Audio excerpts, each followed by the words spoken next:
സജ്ജനങ്ങൾക്ക് നമസ്കാരം.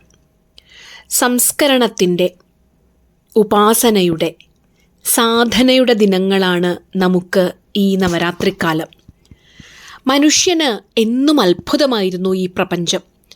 അതിൻ്റെ രൂപപ്പെടലും പരിണാമവും അവൻ്റെ ജിജ്ഞാസയിൽ എന്നും സജീവമായി നിലനിന്നിരുന്നു.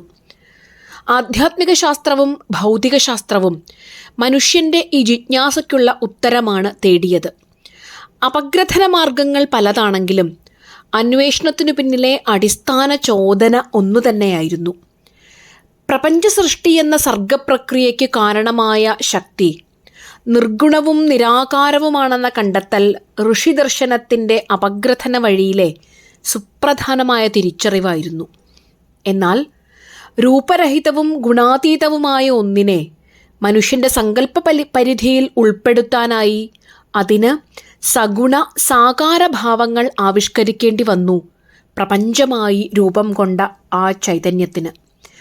സൃഷ്ടിയുടെയും സംരക്ഷണത്തിൻ്റെയും ആവിഷ്കാര സാധ്യതകൾ സമന്വയിപ്പിച്ച സ്ത്രീഭാവം കൽപ്പിക്കുകയും സ്ത്രീത്വത്തിൻ്റെ വ്യത്യസ്തങ്ങളായ സാധ്യതകളെ പ്രതിദാനം ചെയ്യുന്ന ദേവീസങ്കല്പമായി വികസിപ്പിക്കുകയും ചെയ്ത ഭാരതീയ സംസ്കൃതി അറിവും സർഗാത്മകതയും സമന്വയിക്കുന്ന ക്രിയാത്മക ജീവിത ദർശനത്തെയാണ് ലോകത്തിന് നൽകിയത്.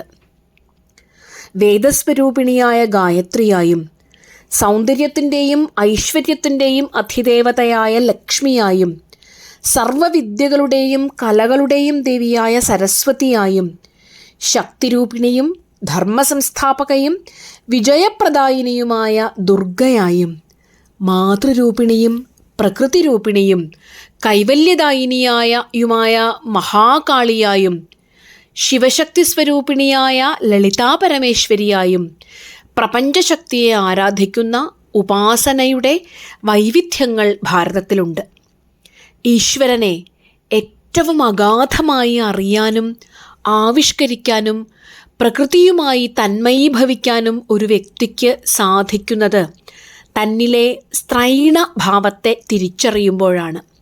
അത് കേവലം ശാരീരികമായ ഭാവമല്ല, പ്രപഞ്ചത്തെ അതിൻ്റെ സന്തുലിതാവസ്ഥയിൽ പുലരാൻ കരുത്തേക്കുന്ന ഉദാത്തമായ സ്ത്രീഭാവങ്ങളുടെ ഉൾക്കൊള്ളലാണ് അത്.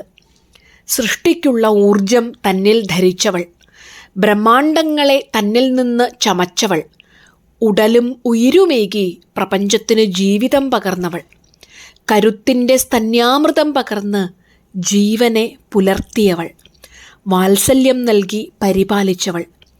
മാതൃത്വമെന്ന സർഗാത്മക പ്രക്രിയയുടെ ആവിഷ്കാരമാണ് ദേവീസങ്കല്പത്തിൻ്റെ ഏറ്റവും ഭാവാത്മകമായ തലം.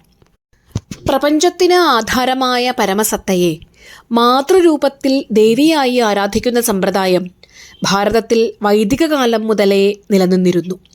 നിർഗുണവും നിരാകാരവുമായ ആ ശുദ്ധ ചൈതന്യത്തെ ഉപാസനയ്ക്കായി സഗുണവും സാകാരവുമായി കൽപ്പിച്ചു വന്നു. ശിവനും ശക്തിയും ഒന്നുതന്നെയാണ്. ശിവതത്വം നിർഗുണവും നിഷ്കളവും നിഷ്ക്രിയവുമായ ബോധസ്വരൂപമാണ്. ശക്തി ആ ബോധസ്വരൂപത്തിൽ നിർമ്മിതമായ അന്തർലീനമായ ക്രിയാക്ഷമതയും. നവരാത്രിയുടെ ദിവസങ്ങൾ അധർമ്മത്തിൻ്റെ മേൽ ധർമ്മത്തിൻ്റെ വിജയമാണ്. ജിജ്ഞാസുവായ ഒരു സാധകന് പൂർണ്ണ അവബോധത്തിലേക്കുള്ള പ്രയാണത്തിലെ സുപ്രധാനമായ സോപാനങ്ങളാണ് ഈ ദിവസങ്ങൾ. പ്രപഞ്ചകാരണമായ ശക്തിയെ ഉപാസിക്കുക വഴി ഒരു സാധകന് തൻ്റെ പൂർണ്ണാവബോധത്തിലേക്കുള്ള യാത്രയുടെ സുപ്രധാനങ്ങളായ ദിനങ്ങൾ. ഇച്ഛാശക്തിയുടെയും ക്രിയാശക്തിയുടെയും ജ്ഞാനശക്തിയുടെയും നവഭാവങ്ങളാണ് നാം ദേവീസ്വരൂപത്തിൽ നവരാത്രി ദിവസങ്ങളിൽ തിരിച്ചറിയുന്നത്.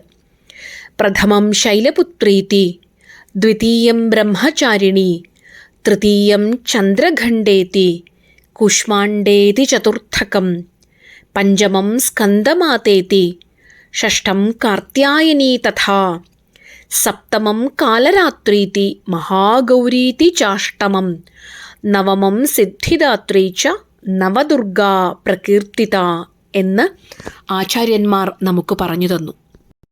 നവരാത്രി ഉപാസനയിൽ ദേവിയെ ശൈലപുത്രി എന്ന് വിശേഷിപ്പിച്ചുകൊണ്ടാണ് സാധനയുടെ ഈ 1-ാം ദിവസം 1-ാം ഘട്ടം ആരംഭിക്കുന്നത്.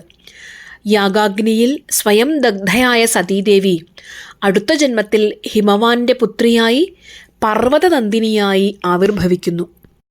പ്രപഞ്ചത്തിലെ ഓരോ അണുവിലും ശക്തിരൂപത്തിൽ അലിഞ്ഞുചേർന്ന ദേവീഭാവത്തെ സാക്ഷാത്കരിക്കുന്നതിന് ഒരു സാധകനെ പരിശീലിപ്പിക്കുന്നതാണ് ദേവിയുടെ പ്രകൃതിയോട് ഏറ്റവും ഇണങ്ങി നിൽക്കുന്ന അദ്രിസുത എന്ന ശൈലപുത്രി എന്ന ഈ ഭാവം.